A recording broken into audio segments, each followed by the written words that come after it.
있습니다. 그것은 먼저 거짓 사도들의 다른 복음을 성도들이 분별하도록, 그래서 고린도 교회가 진리의 터 위에 굳게 서도록 하기 위한 것이 첫 번째 목표였습니다. 두 번째는 예루살렘과 유대에 만연한 기근과 가뭄으로 인해 이방인 지역 교회들이 긴급 구호 기금을 모금하고 있었습니다. 유대인 출신 그리스도인들이 중심되어 있는 교회 공동체가 심한 환난과 고통을 겪고 있으니, 이런 때에 이방인 출신 그리스도인들이 예수 안에서 한 형제자매요 영적 가족된 이 유대 성도들을 돕자는 뜨거운 분위기가 선교지 교회들마다 일어나고 있었습니다. 그래서 바울은 지금 고린도 교회에 많은 어려움이 있었고, 또 지금은 바울을 향한 의혹을 품고 있는, 관계가 좀 껄끄러운 상황이었지만, 그러나 그런 사정과는 별개로 우리가 먼저부터 서로 돕고 협력하기로 하나님 앞에 약속하고 작정한 이 일은 또 완수해야 되지 않겠는가.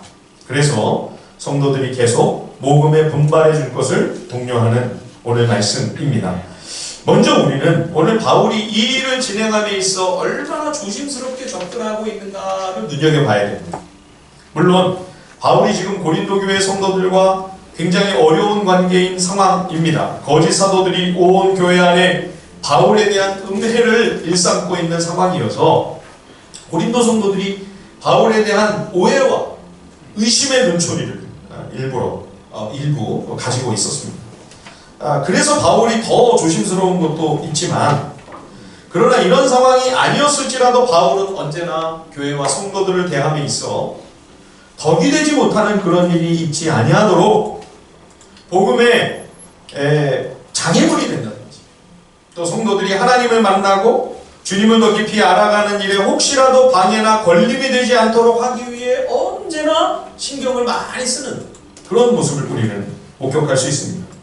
그래서 오늘 본문 고린도후서 8장 16절 이하의 말씀을 좀 먼저 보시면, 이 예루살렘과 유대 지역의 교회와 성도들을 위하여 긴급 구호 기금을 모으는 이 사역에 있어 재정 출납의 투명성을 제고하기 위해 노심초사하는 것을 우리들이 목격하게 됩니다.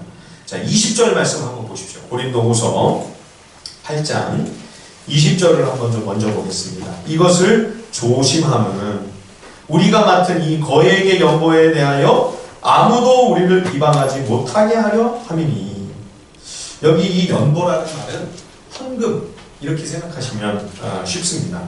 지금 어려운 지역의 교회와 성도들을 돕기 위한 구호 자금으로 모금되는 특별한 금, 이걸 지금 이제 연보라고 하는 거죠.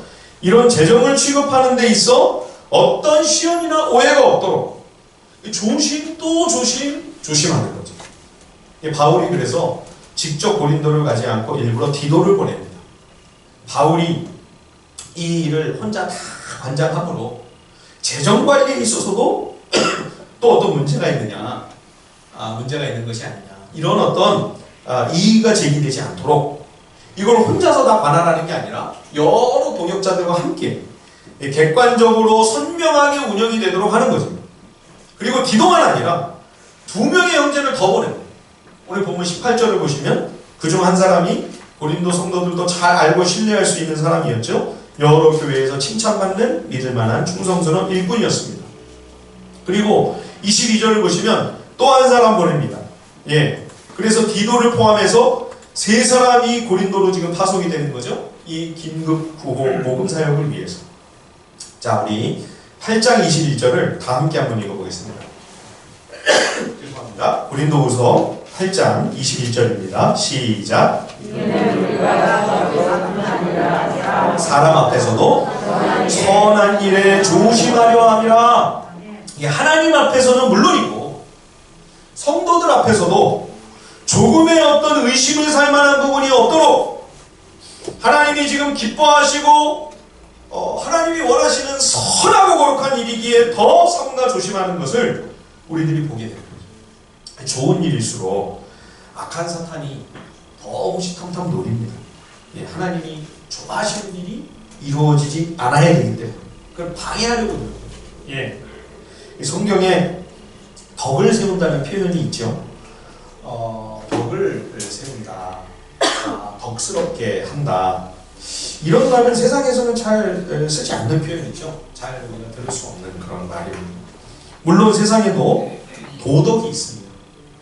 근데 가만히 보면 세상은 실상 덕까지는 가지 못하고 도에서 되게 멈춥니다. 예, 그러니까 말하자면 법이 있고, 그리고 도가 있고, 그리고 덕이 있는 거죠. 예, 법은 도덕의 최소한이라는 유명한 말이 있죠. 대개는 마음은 없어도 저 법을 안 지키면 내가 처벌을 당하고 불이익을 내가 감수해야 되기 때문에 대개의 경우에는 어쩔 수 없이 지키는 거. 그게 이제 법이죠. 예. 법보다 위에 있는 게 도입니다. 예, 도는 글자 그대로 길입니다. 사람의 본분이기 때문에. 사람이라면 그래도 인간으로서 행해야 할 당연하고 마땅한 길을 선택하는 것, 이게 도이죠. 그런데 법과 도보다 그 위에 있는 가장 지고한 가치가 덕입니다. 도와 덕이 어떻게 다르냐면요, 도는 그 정도쯤 했으면 됐다, 할 만큼 했다, 이제 참 그래도 성실하네, 믿음직스럽네, 참 애썼네, 이게 여러분 이 정도가 도입니다. 그런데 이 도의 수준 이상을 넘어가는 것이 덕입니다.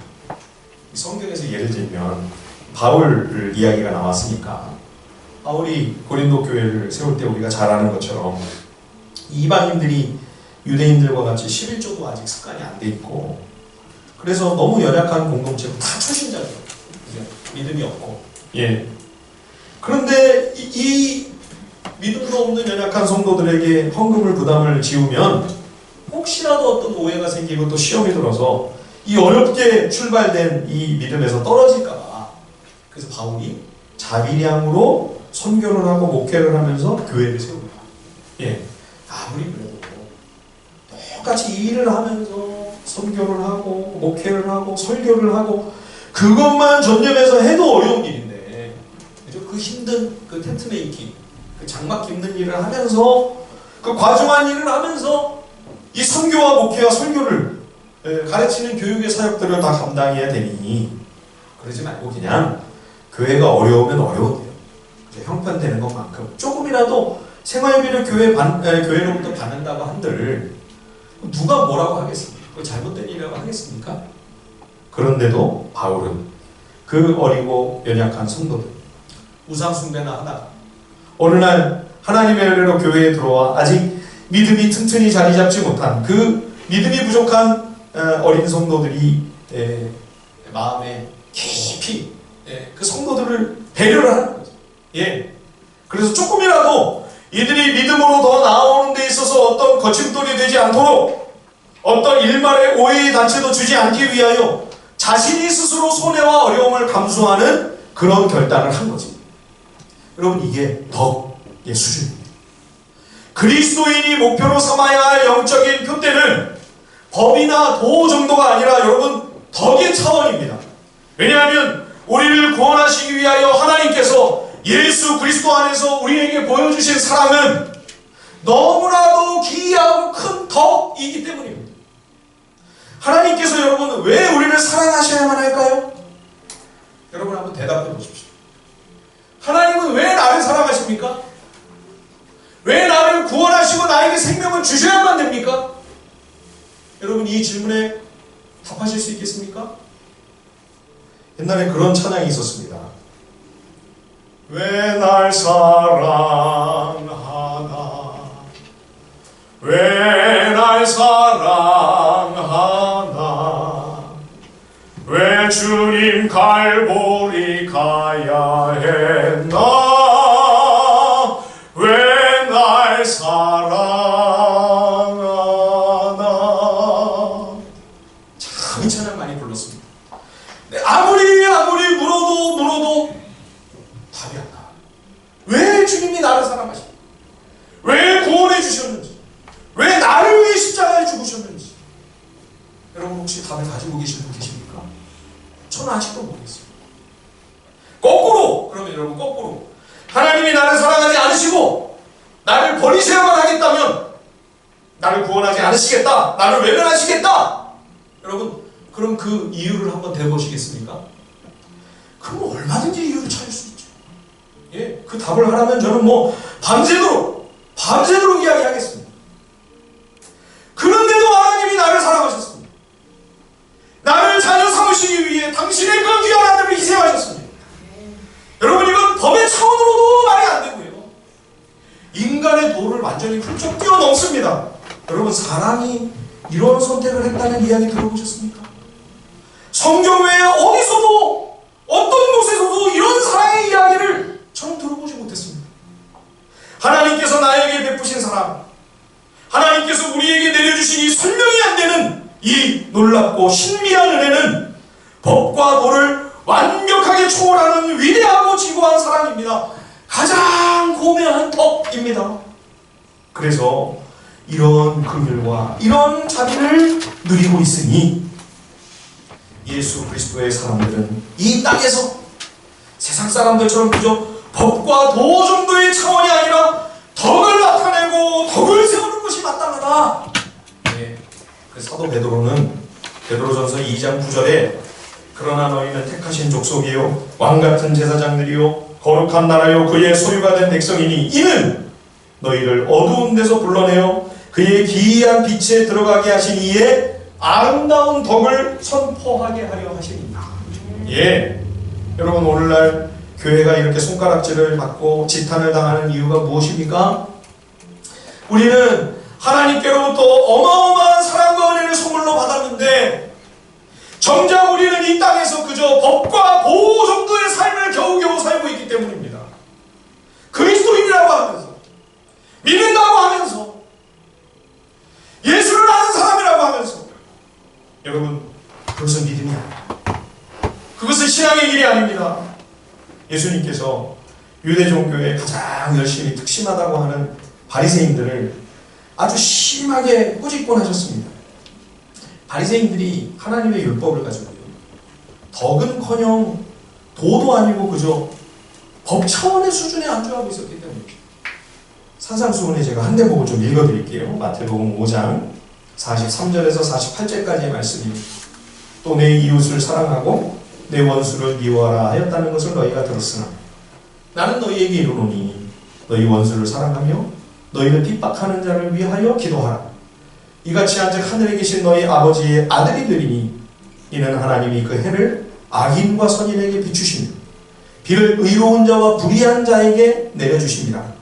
너희가 너희를 사랑하는 자를 사랑하면 무슨 상이 있으리요?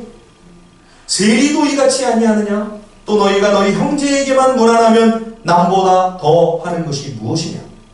이방인들도 이같이 아니하느냐? 그러므로 하늘에 계신 너희 아버지의 온전하신 것 같이 너희도 온전하라. 산상수훈의 아주 중요한 대목이죠. 여기서 예수님은 당신의 큰 덕과 사랑을 입은 하나님의 자녀들을 어느 정도의 삶의 수준으로까지 끌어올리기를 원하시는가를 보여주십니다. 우리 성도를 향한 예수님의 꿈, 오늘 이 자리에 예배하는 우리를 향한 예수님의 비전, 이 한 비전이죠. 예, 그것은 하나님께서 예수님을 십자가에 내어주시면서까지 우리에게 베푸신 그 생명과 구원의 선물, 이걸 우리가 그저 받아 누리기만 하지 아니하고 이제는 이 생명과 이 사랑과 이 은혜를 세상에도 베풀고 나누며 섬기며 전해주기를 간절히 원하십니다. 우리 주님의 마음입니다. 바리새인들은 그냥 나는 나 사랑하는 사람만 나도 사랑하겠다, 나한테 잘해주는 의인에게만 나도 자비를 베풀겠다, 나에게 잘 못하는 저 못되고 악한 이웃이나 원수에게는 나도 똑같이 갚아주겠다, 그렇게 하고 있었던 거죠. 하나님께서 이스라엘 백성들에게 주신 율법은 이 세상 법하고는 다르죠. 여러분, 율법의 내용을 가만히 살펴보시면 잘 아시겠지만 구약 율법은 이 세상 법과는 차원이 다르고요, 도도 아닙니다. 하나님의 크신 덕을 반영하고 있는 것이 구약 율법입니다. 그런데 바리새인들이 이 율법을 가지고 도도 아니고 세상 법 정도의 수준에서 그 정도 차원에서 만족하고 있었던 거예요. 그러면서도 자신들은 율법을 잘 지킨다고, 하나님을 잘 섬기고 있다고 착각하는 거죠. 그래서 주님이 어민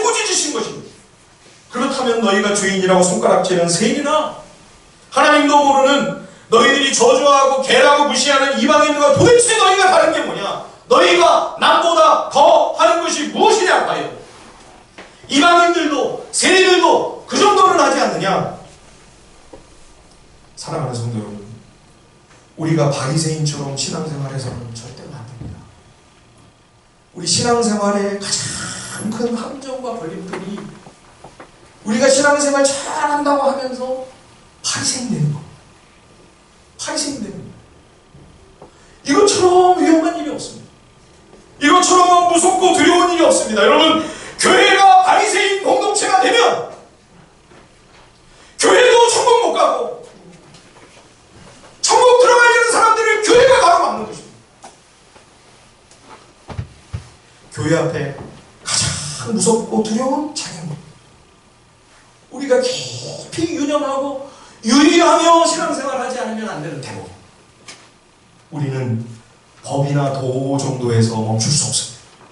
주님의 그 크신 덕까지는 안 되더라도, 그만큼은 우리가 못할지라도, 거기까지는 안 될지라도, 그래도 세상 사람들처럼 법이나 도 정도에서 만족하고 있을 수는 없지요.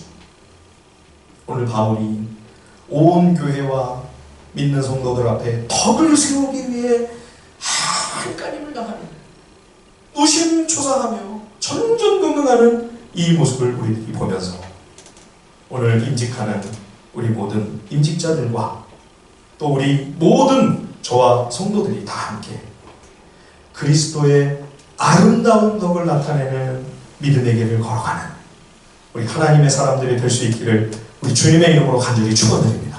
예, 바울은 고린도 성도들에게 이 유대의 교회를 돕기 위한 구호 기금을 모금하는 일에 열심을 내도록 도전하기 위해서 마게도냐 지역의 교회들이 지금 먼저 얼마나 열심으로 열정을 다해 이 일을 참여하고 있는가 이야기를 합니다. 자, 우리 한번 고린도후서 8장 2절, 3절, 4절 같이 한번 읽어보실까요?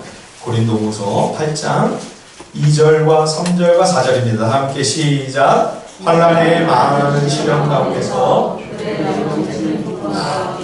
극심한 가난이 그들의 풍성한 욕구를 넘치도록 하게 하였느니라. 내가 증언하노니 그들이 힘대로 할 뿐 아니라 힘에 지나도록 자원하여 이 은혜와 성도 섬기는 일에 참여함에 대하여 우리에게 간절히 구하니. 참 놀라운 일이죠. 이 마게도냐 지역의 이방인 교회, 빌립보 교회, 베레아 교회, 데살로니가 교회 등등, 거기도 신앙생활이 쉽지가 않았습니다. 핍박과 박해가 있었고 또 다들 궁핍하고 경제적으로 어려웠어요. 이 대부분의 성도들이 극심한 가난 속에 있었다 그러잖아요. 그런데 모금을 했는데 풍성하고 넘치게 한 거예요.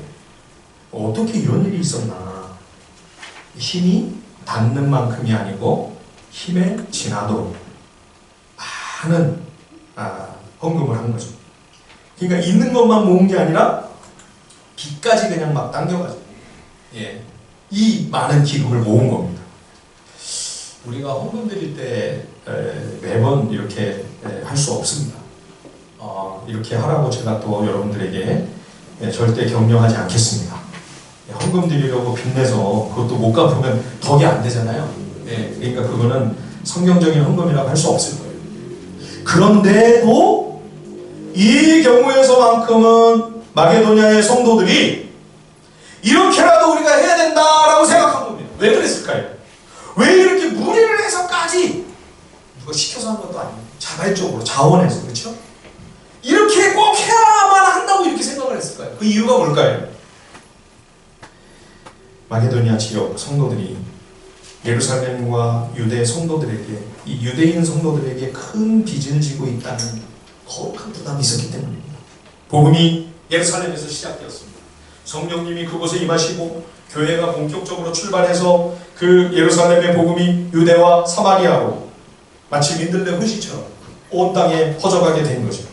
많은 환난과 핍박이 있었습니다. 스데반이 순교하는 아픔도 있었습니다. 그런데도 목숨 걸고 믿음의 싸움을 싸우며 복음을 그들이 보수하고 지켰습니다. 그리고 성령 하나님의 인도를 따라 이제 유대로 사마리아로 안디옥에도 그리스도의 교회가 세워지고 드디어 이방인 선교의 시대가 열려 복음이 유럽 땅 마게도니아까지 와서 그래서 우리가 복음을 듣고 예수를 만나고 예수 생명과 구원을 얻게 되었다고 생각을 하니 이때가 이 사랑의 귀한 빚을 갚을 때다.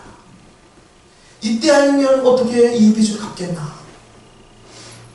이 빚을 갚아야 되는데 내가 하는 건 얼마 없고 그러면 힘을 다하는 정도가 아니라 힘에 지나도록까지라도 이런 기회가 또 언제 올지 모르는데 이거를 갚아야 되지 않겠나. 그래서 있는 것만 아니라 없는 것까지 다 끌어모아 모든 힘과 정성을 다해 유대 성도들을 돕기 위한 이 귀한 기금을 모은 거죠. 여기 이 연보, 이 헌금이라고 하는 말이요, 헬라어 원어로는 이 카리스인데요. 카리스. 글자 그대로 번역을 하면 뭐냐면 이게 선물입니다. 선물. 영어로 하면 기프트입니다. 여러분 기프트라는 단어는 다 익숙하시죠? 그렇죠? 그래서 미국 사람들은, 영국 사람들은 헌금 이렇게 안 하고 기프트라고 해요. 기프트. 사실 구원과 영생이라고 하는 가장 귀한 선물은 주님이 제일 먼저 우리에게 주셨습니다.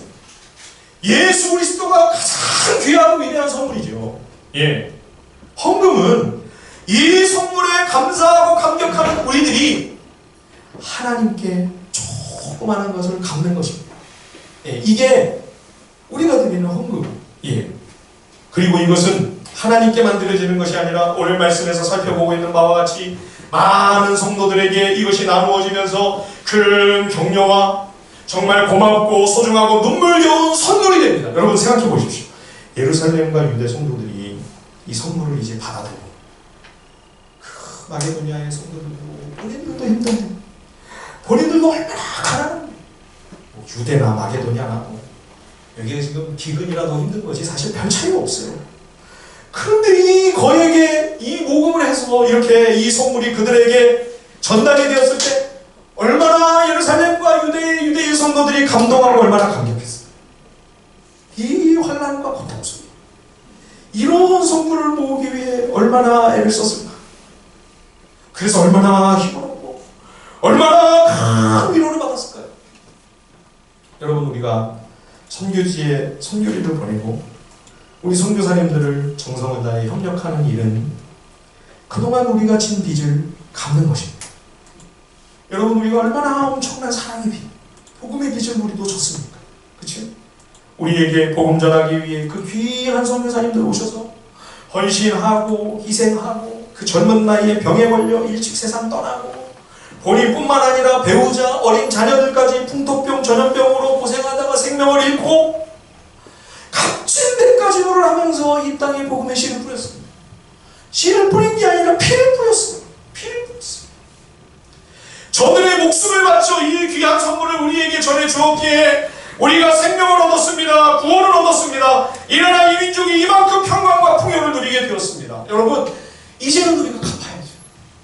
이제는 갚아야 될 때죠. 여러분 선교를 협력하고 지원하는 일이 그렇게 대단한 거 아닙니다.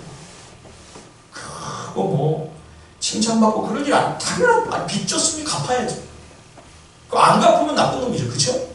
빚 갚는 거예요. 잘하는 일도 아니고 대단한 일이 아니에요. 귀한 선물 주셨으니 우리도 이 소중한 선물을 갚습니다. 나눕니다. 섬깁니다. 여러분 이 귀한 이 소중한 선물에 앞으로도 부지런한 통로가 됩니다. 그런 우리 하늘비전 교회가 되기를 우리 주님의 이름으로 간절히 축원드립니다. 뿐만 아니라 바울은요 이 마게도냐 성도들의 이 귀한 헌신이 그냥 헌금만 드린 게 아니라고 그러죠. 자 5절 한번 우리 같이 한번 읽어볼까요? 고린도후서 8장 5절입니다. 다 함께 시작. 우리가 바라던 것 하나님의 뜻을 따라 우리에게 주었도다. 바울은 마게도냐 성도들이 그저 헌금만 드렸다 이렇게만 이야기하지 않고요 먼저 자기 자신을 주께 드렸다 말씀합니다. 여러분 헌금은 돈만 바치는 게 아닙니다. 우리의 재정과 우리의 물질만 하나님께 드리는 것이 헌금이 아닙니다. 여러분, 여기에는 우리의 땀과 눈물과 정성이 담겨 있잖아요. 그렇죠? 최선을 다해서 우리가 열심히 일하고 수고한 결과 하나님께서 우리에게 허락하신 그것을 우리가 조금이나마 떼어 하나님 앞에 마음을 다해 드릴 때 이 돈은 우리 생명같이 귀한 것입니다. 내 피와 같은 것입니다.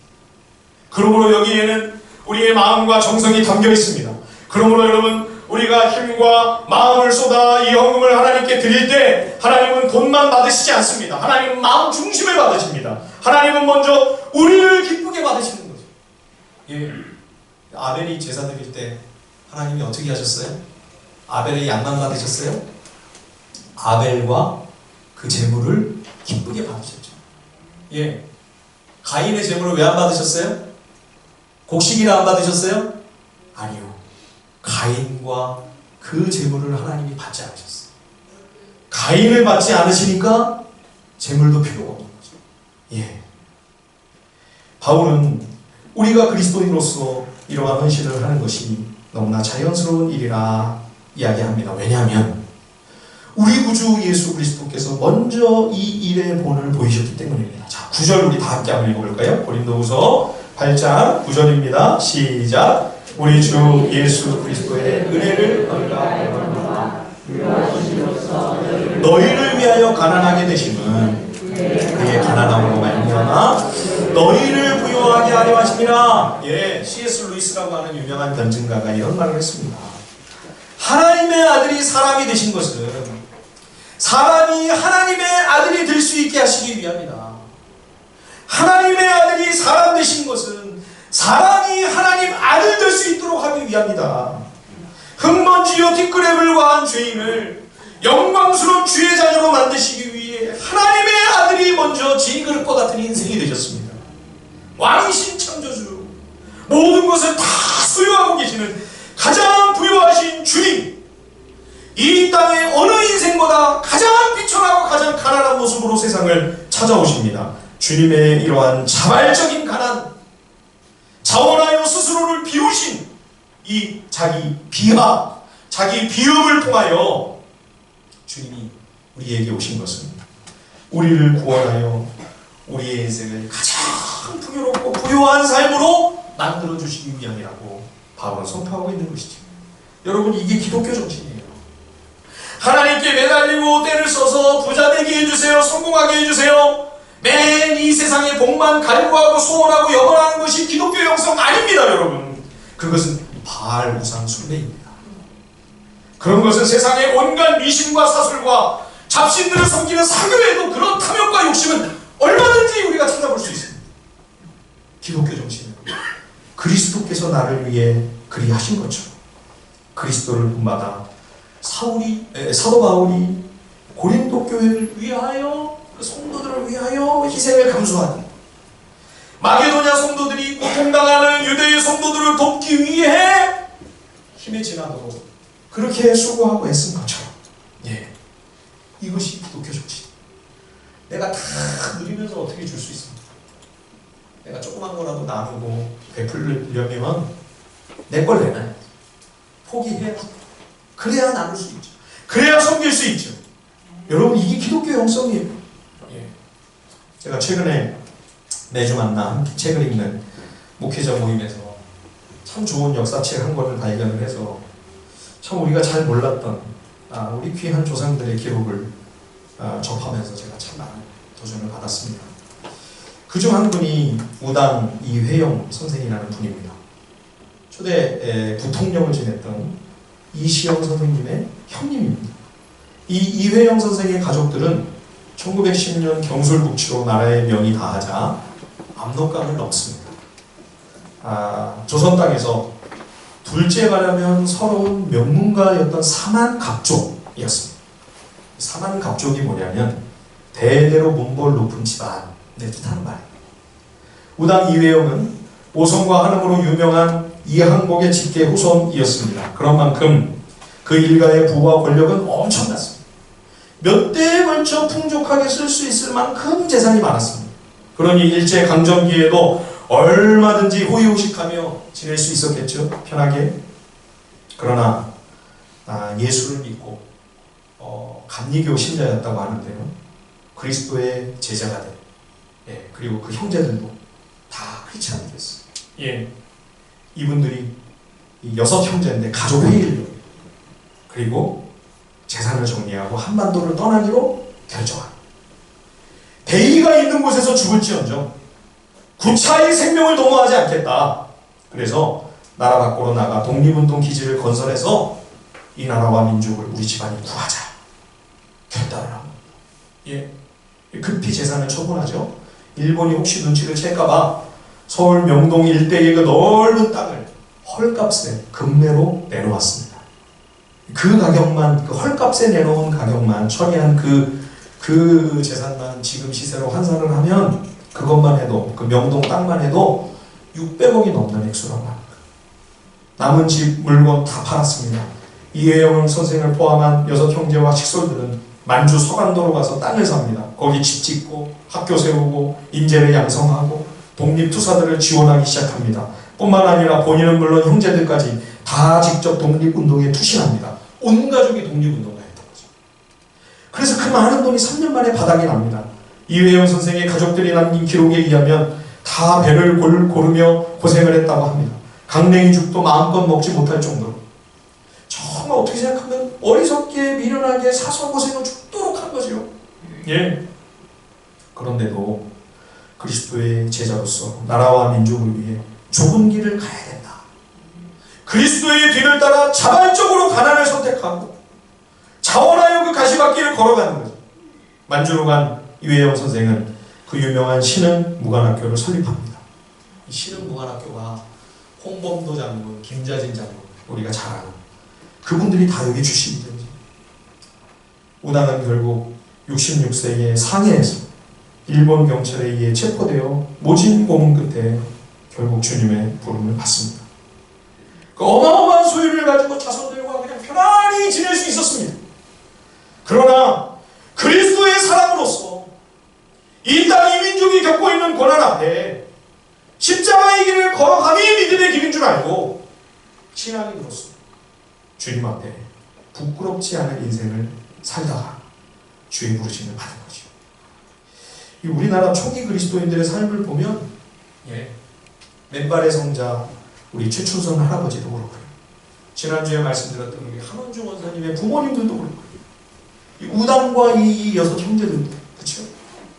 그리스도인으로서 그저 일신의 안일과 영달을 위한 삶이 아니고 고난을 겪을지언정 말씀을 그대로 실천하기 위해 몸부림쳤던 거죠.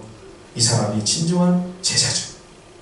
이런 참 제자들이 있었기에 오늘 우리 이 나라가 있는 거고요. 우리들이 이렇게 평안과 은혜를 누리는 것이 아니겠습니까? 주님이 나를 위해 그리하신 것과 같이 우리도 자발적으로 자원하여 십자가의 길을 택한다면 누군가 분명히 혜택을 보게 됩니다.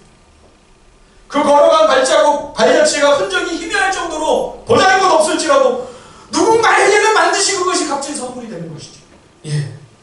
그 한 걸음을 오늘 우리가 비록 누가 알아주지 않아도 보잘것 없어도 그 한 걸음을 우리가 내딛어야죠. 이것이 우리 믿음의 사람들을 통하여 하나님께서 하나님 나라를 이 땅에 이루시는 방식입니다. 자, 우리 마지막 오늘 13절, 14절, 15절 다 함께 한번 읽어볼까요? 고린도후서 8장 13절에서 15절까지의 말씀입니다. 시작. 이는 다른 사람들은 평안하게 하고 너희는 곤고하게 하려는 것이 아니요 균등하게 하려 함이니 이제 너희의 넉넉한 것으로 그들의 부족한 것을 보충하는 후에 그들의 넉넉한 것으로 너희의 부족한 것을 보충하여 균등하게 하려 함이라. 기록된 것 같이 많이 거둔 자도 남지 아니하였고 적게 거둔 자도 모자라지 아니하였느니라. 그리스도의 제자들이 성도 섬기는 일, 이 귀한 나눔과 섬김을 통해 하나님은 불평등과 불공평과 많은 심한 격차와 박탈감으로 가득한 이 세상을 균등하게 하려고 하십니다. 비교적 넉넉한 사람이 부족한 지체의 모자람을 좀 더 보충해 주는 거죠. 조금 더 여유가 있는 교회가 더 힘들고 어려운 선교지의 교회와 국내외 농어촌 교회를 서로 협력하는 거죠. 예. 그래서 남아도나 썩도록 지나치게 많이 쌓아두지도 않게끔 하고, 또 가난하고 없을지라도 이 귀한 성도 섬기는 일을 통하여 절대적인 궁핍과 결핍은 면할 수 있도록 하는 것, 거기에 하나님의 나라가 있습니다. 장차 하나님 나라가 온전히 성취되고 완성되면 모든 이들이 모든 것에 어떤 핍절함도 없겠죠. 그렇죠? 모든 것이 풍족하고 부유하고 부족함이 없이 완벽하게 만족스러운 것, 거기가 하나님 나라죠. 예.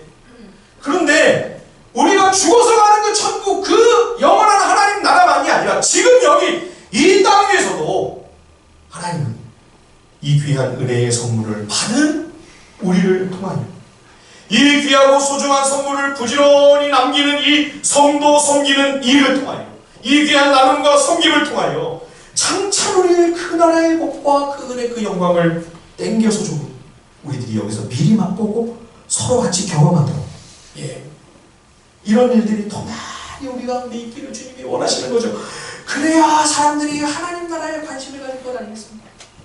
그래야 하나님 나라는 뭔가 좀 다르구나 기대하지 않겠습니까? 그래야 하나님 나라를 기다리게 되지 않겠습니까? 이번에 임직 감사 예배를 준비하면서 참 많은 감사가 제 마음에 있는데, 그 중에 참 큰 감사의 한 가지는 임직 세미나를 했잖아요. 예, 우리 지전사님은 마지막 사실 4번째 오셔야 되는데 코로나 때문에 계속 밀려가지고 주일에 오시기로 하셨는데 못 오시고 지금 그냥 오늘 임직 감사 예배 오늘 축사를 해주시게 돼서 참 너무 죄송한 마음인데, 근데 기회가 남아있죠, 전사님? 예, 다음에 꼭 해주시리라 그렇게 생각합니다. 근데 우리 박준희 목사님, 권호영 목사님, 또 김금배 목사님 참 너무 귀한 말씀을 우리에게 전해주고 있잖아요. 꼭 무슨 저는 사경회 하는 것 같아요. 예, 이번에 우리 사경회를 못했는데 이 귀한 종들을 보내주셔서 하나님이 사경회 하게, 예, 그냥 두시죠. 이따가 해야 되겠습니다. 예, 사경회 하게 하시는 것 같다, 그런 마음이 저는 들었어요. 그러면서 이제 같이 예배드리고 말씀을 듣고 또 함께 식사를 나누고 교제를 하면서 생각지도 않게 이제 지난 한 5년여의 시간을 이렇게 돌아보게 해주시는 거예요, 하나님께서. 원래는 그런 마음이었어요. 우리도 힘들지만 저 농어촌에 계시는 분들은 얼마나 더 힘드실까. 우리가 좀 가서 격려하면 좋겠는데 왜 갈 수도 없고. 그래서 이제 생각 끝에 좀 올라오실 수 있겠습니다. 올라와 주십시오. 그래가지고 이제 오셨는데 너무 좋아하시는 거예요. 예, 우리 사모님도 오래간만에 이렇게 서울 나들이 한다 불러주셔서 감사하다고 너무 고마워하시고, 그래서 이제 같이 식사를 하면서 지난 5년 돌아보니 우리 혼자 이렇게 온 게 아니라 같이 온 거예요, 같이. 이 귀한 종들이 우리 교회를 위해서 이렇게 기도해 주셔서 우리가 이렇게 임직 감사 예배를 할 수 있었구나, 그런 마음이 드는 거예요. 얼마나 고마웠어요. 그리고 주신 말씀을 통해 은혜 받으면서 얼마나 감사한지, 내일처럼 정말 기뻐해 주시고 축복해 주시고 축하해 주시고. 예, 만약 혼자 여기까지 왔다면 이런 기쁨과 감사를 누릴 수 있었을까? 같이 왔기 때문에 여기까지 올 수 있었고, 함께였기 때문에 이런 기쁨과 감사도 더 배가 되는 것이 아닐까. 그래서 여러분, 우리 교회는 계속해서 앞으로도 우리 선교사님들과 함께 가야 할 것입니다. 우리 교회가 그저 우리 교회만을 위해 존재하는 공동체라면 그리스도의 공동체로서 존재할 아무 의미가 없는 거죠. 무슨 존재 가치가 있습니까? 예? 선교지에 그 귀한 생명들이 있고 거기에 교회가 있고 그 어려운 자리에 파송된 하나님의 사람들이 있기 때문에 오히려 우리가 있는 거죠. 예. 중국의 그 귀한 공동체들이 있기 때문에, 안면도와 동해에서 하나님의 백성들이 있고 그 귀한 한 영혼을 위해 수고하며 헌신하는 그 귀한 종들이 있기 때문에 우리 교회가 여기 서 있는 거죠. 저들을 위해 우리가 존재하는 것입니다. 저들을 위하여 하나님이 우리 교회를 세워주신 것입니다. 그러므로 우리는 선교지와 함께, 우리 선교사님들과 함께, 그 형제자매 교회들과 함께 하나님 나라를 이 땅에 세우며 계속해서 같이 믿음의 길을 함께 걸어가야 할 것입니다. 성도를 섬기는 일, 이 귀한 나눔과 섬김은 하나님께서 가장 기뻐하시는 일입니다. 이 일을 위해 우리 교회를 세워주셨고, 그리고 이 일을 위해 오늘 임직도 있는 것입니다. 성도 섬기는 일을 위하여 그리스도께서 자원하여 낮아지시고 가난하게 되신 것처럼 우리도 그 길을 본받고 따라가기 원합니다. 그래서 우리 하늘비전 오늘 임직자들 뿐만 아니라 저와 우리 모든 성도들이 그리스도의 그 아름다운 법을 드러내고 나타내며 전하는 그런 우리 모두가 되기를 우리 주님의 이름으로 간절히 축원드립니다.